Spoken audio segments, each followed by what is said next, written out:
How would you like to learn how to heal any illness using the subconscious and using the power of your mind?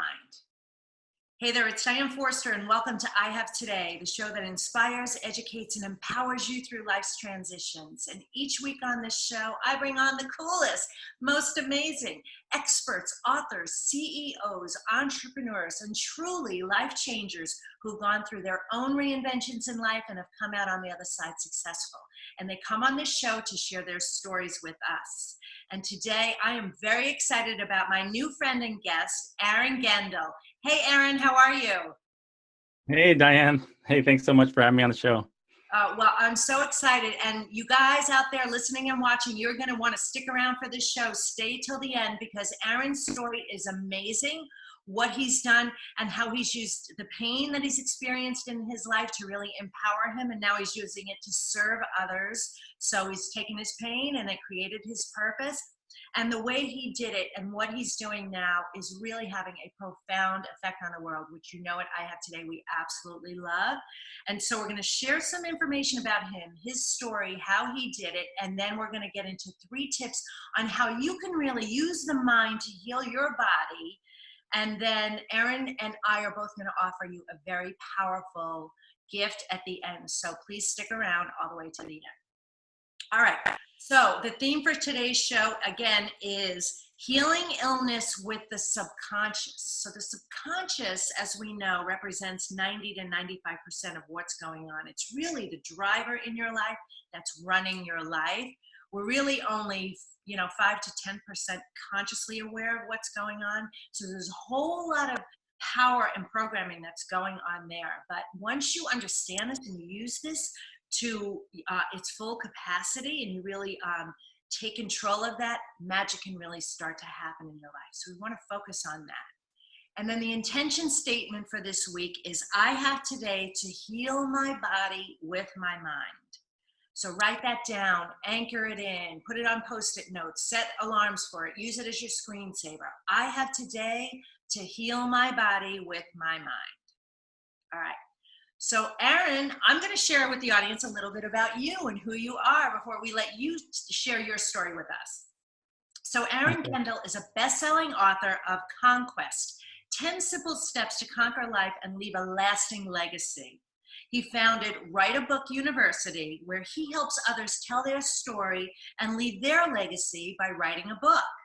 He also hosts the Daily Authors podcast, where he interviews brilliant new self-help authors daily, providing a platform for authors to share their stories and help others. He's had a long career in technology and leadership, rising to the corporate executive ranks. He's overcome chronic disease naturally without medication, and even went on to finish the super difficult Ultra Beast Spartan race. Woohoo! He lives in beautiful Emerald Coast of California with his wife and 4 children. Aaron, wow, so happy to have you here. Okay. Hey, thank you so much. So what I would like you to share with the audience, what we want to know is your story and talk about your chronic illness, what happened for you, and what was the transformation, led to the transformation. Yeah, absolutely. So that's a big part of what I do now and the reason I do it, as you mentioned. And what happened was a little over 5 years ago, I was experiencing a lot of stress. I was moving actually from California to Iowa, where my wife lives, family lives. And we were trying to get closer to family. My second child was about to be born. And we decided to just get closer to family. We actually had a fitness business at the time, decided to sell the business, move cross country. And then a lot of things kind of were up in the air where we're trying to figure out where we're going to live. So we actually decided to try to build a custom home. I was transitioning with jobs, so I decided to take on a new position. And as I mentioned, I was starting, this transition from owning a business and just all this stuff happening that led to quite a bit of stress. And I remember at the time, about a month or 2 before I was diagnosed, actually, or started actually having my first symptoms, I remember telling myself, hey, I know I'm feeling all this stress. And, internally I was like, hey, I hope I don't give myself a stomach problem of some kind. It was just the wildest thing. And so happens a month or two later, after having some of those thoughts, I started experiencing some symptoms after a run one day.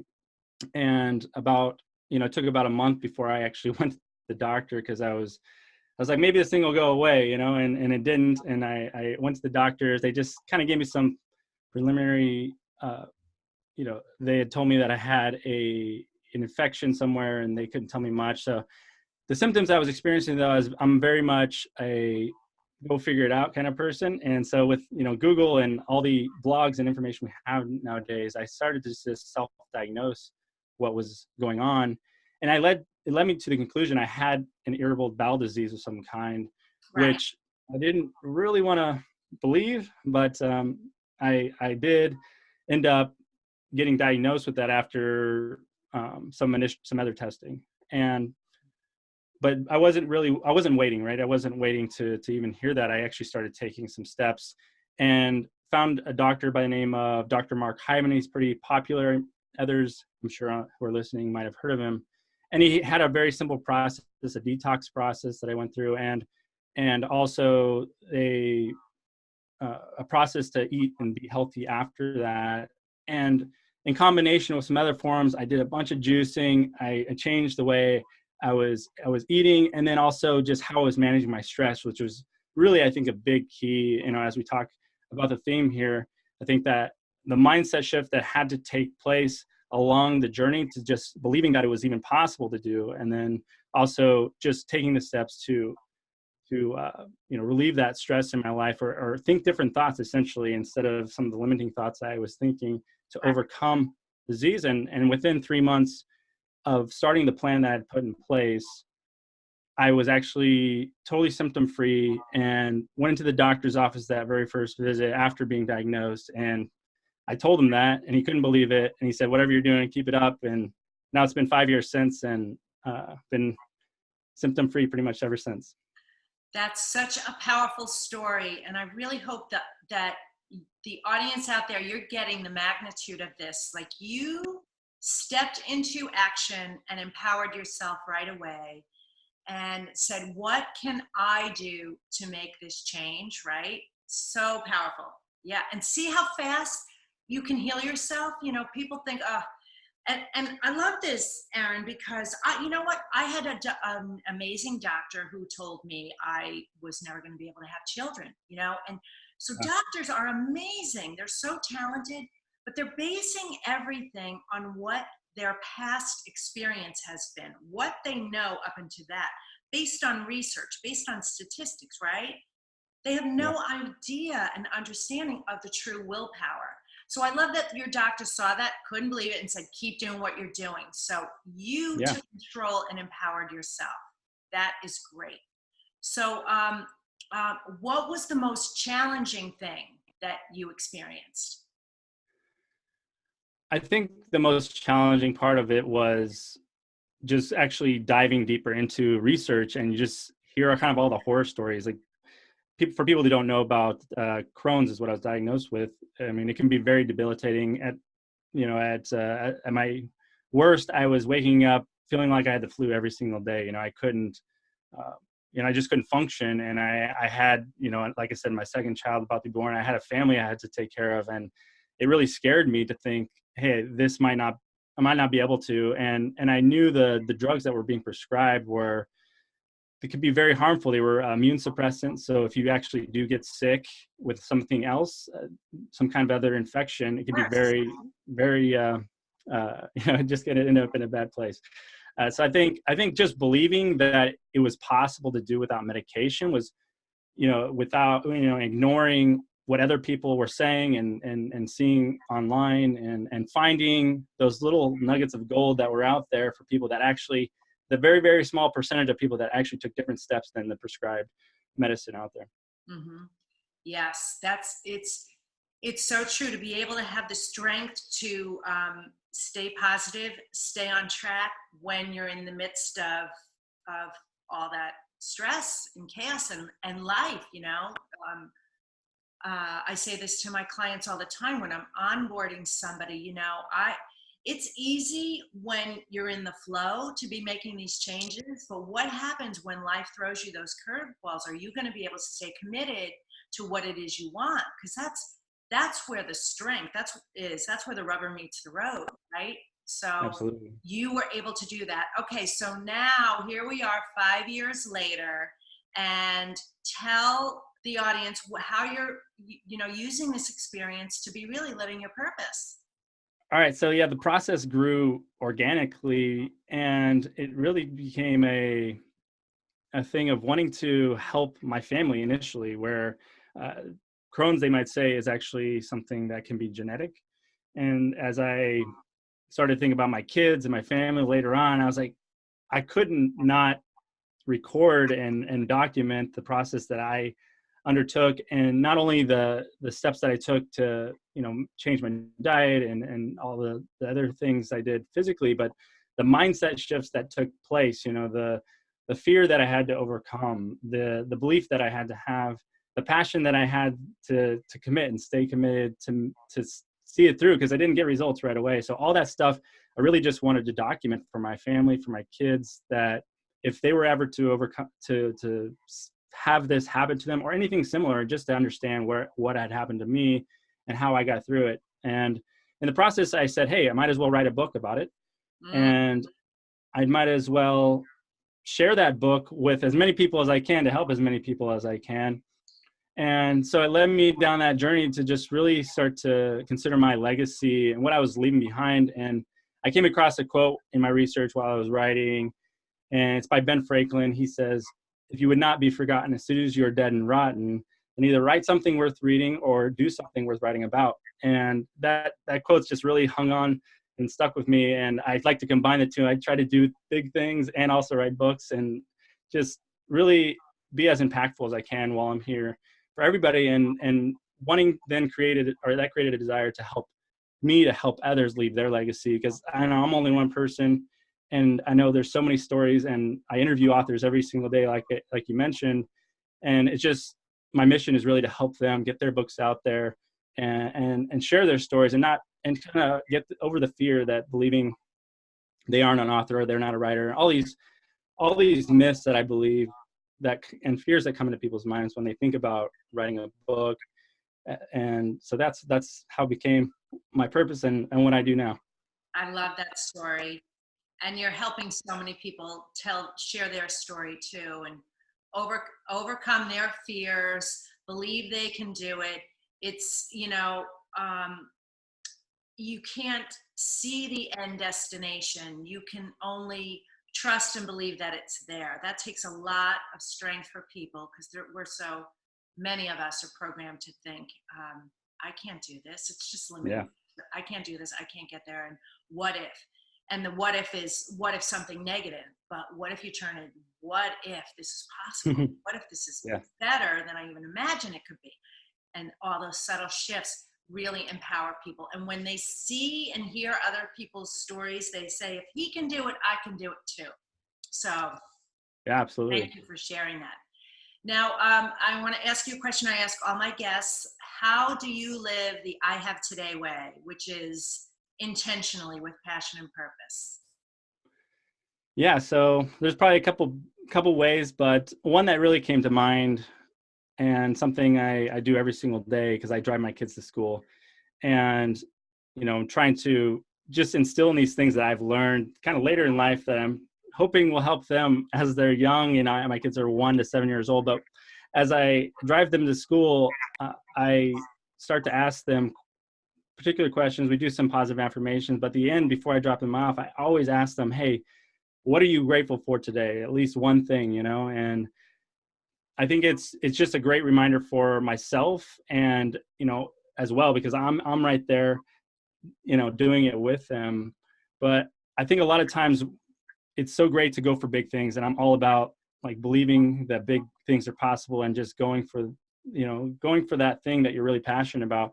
But I also believe that a lot of what we're searching for is just a feeling, and if we can just be grateful today and really say, hey, we've got so many amazing things. And my kids always point out, like they say a lot of these little simple things like candy, or the toys at the toy store or whatever it might be, and then they also mentioned family, and it's just makes me remember that a lot of the things that we have in life, they're so good and we already have them. And if we can just remember that on a daily basis, it'll just create that sense of joy and happiness throughout our day.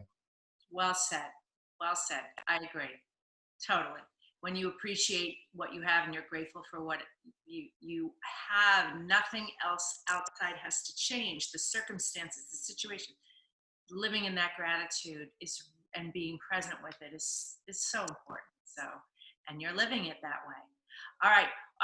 Before we get to your final piece of advice, what I want to do with the audience is I want us together to really give the audience 3 tips on how you can really start to practice using your mind to heal your body, and what that might look like for you, ways you can do this starting today. It doesn't cost you any money. It just takes this commitment and determination to know that you can do it. And here's 3 ways. And I want to say the first way, this was my belief and this is what worked for me, is really starting to have a meditation practice. And whether that's sitting down on the couch quiet, or yoga pillow, a meditation pillow, or a park bench, or in the car driving your kids to school, walking meditation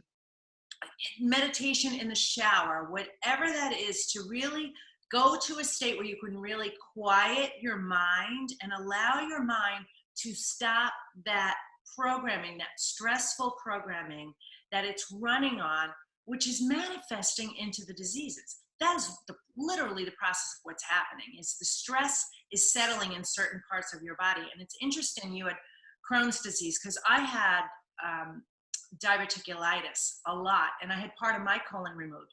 That happens to be the part of the body where it settles in me, but I know a lot of people who have heart conditions and Hashimoto's and thyroid issues, like different areas of the body where it might settle.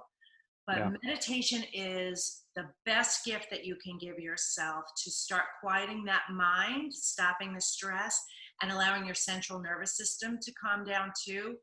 What do you think about that, Aaron? Do you think? Yeah, absolutely. And my wife actually got me into this more. She's actually started much earlier in the self-development journey, and she's like, "Hey, Aaron, try this." And I'm trying to be that encourager for her now too. But yeah, she's definitely helped me to do that. And what I actually do now every day, I pretty much work out every single day, and I sit in the sauna and I put the earphones on and I do that 10 minutes of meditation while I'm in the sauna, and that just kind of releases that any poisons in your body at the same time as help you with your mindset. Good. That's great. Okay. Way number 2 is to have gratitude, practice gratitude, whether you journal about it or you just do the list in your head. And like Aaron, like how you said, you're in the car with your kids and you're really living in gratitude for that moment, witnessing them so appreciative of all the little things in life, and gratitude is so powerful because appreciation appreciates. Gratitude manifests into more things to be grateful for. So if you have a condition, one or several conditions, don't focus on the condition. Focus on all the other things that you have to be grateful for. Focus on your eyes and your ears and your ability to walk, your hands, your feet, all the other healthy things that you have in your physical body and in your health that will allow the illnesses to start to dissipate. And gratitude's so powerful, right? Yeah, I love that. Yeah, with gratitude, yeah, like I mentioned before, it's so helpful for me to just start the day in the right place. Yeah, I love it. And then the last and certainly not least is to visualize your healthy self. So don't focus on the illness and what, have the worry and the projection out of, what if this continues to go bad, or what if something else happens, or what if this, spawns into something else. You've got to visualize your healthy self. I had a problem with an eardrum this was several years ago. And like you, I went to the doctor, and the doctor told me I was going to need to be on steroids. I was going to have tubes, like all these things. And I just flat out refused to do any of that. And I sat in my meditation every single day. And what I visualized was the eardrum tight, tone, healthy, young, perfect. And I would visualize that, and I would just say aloud and start affirming, why do I hear so well? Why are my ears so healthy? But I sat and actually could see it. So yeah, I was feeling it too, but I could see it in my mind, the visualization, visualizing yourself doing the Spartan race and finishing it, those types of things. Visualize your healthy self. You are going to attract it to yourself. It's really powerful, right? Did you do any visualization? Well, yeah, I mean, as you said that, I was in the opposite way. I guess I was saying before, you can visualize what bad things might happen to you as well. And what happened to me, I think, is a great example of that. And as I started to focus on the possibilities and believing that it was possible, I believe that absolutely helped me to overcome the illness. That's beautiful. Beautiful. Well, do you have one final tip for the audience before we offer them your free gift? Yeah, and it's something I try to remind myself of every single day, I think, is don't let fear stop you from doing whatever it is that you want in life. I feel like with all the people that I interview every single day, and I'm sure you as well, Dan, I think the thing that pops up a lot is fear, and whether that's writing a book or starting a business or whatever it might be. And I like to use the analogy of like jumping out of a plane, which I've done before, skydiving, and all up to that point you're about to jump out, actually, and I was scared to death. And then when I jumped out, it was like, hey, there was some freedom there, and I actually wasn't scared anymore. And I kind of equate a lot of the fears we have in our life to that as well. As if you take that step, you take that leap, your fear is going to slowly start to go away, and you're going to be able to reach your destination. I love that. Beautifully said. Well, thank you so much. So how can people find out about you and get your free gift? Yeah, absolutely. Well, I'm at dailyauthors.com, and that's where I do all my podcasting. Also at writeabookuniversity.com/free, and you can get a free 4-lesson video course that will help you on your journey to write your book and share your story. That's great. Well, that's dailyauthors.com and writeabookuniversity.com. We'll have links to those in the description box area. So thanks so much for being here, Aaron. I really appreciate it.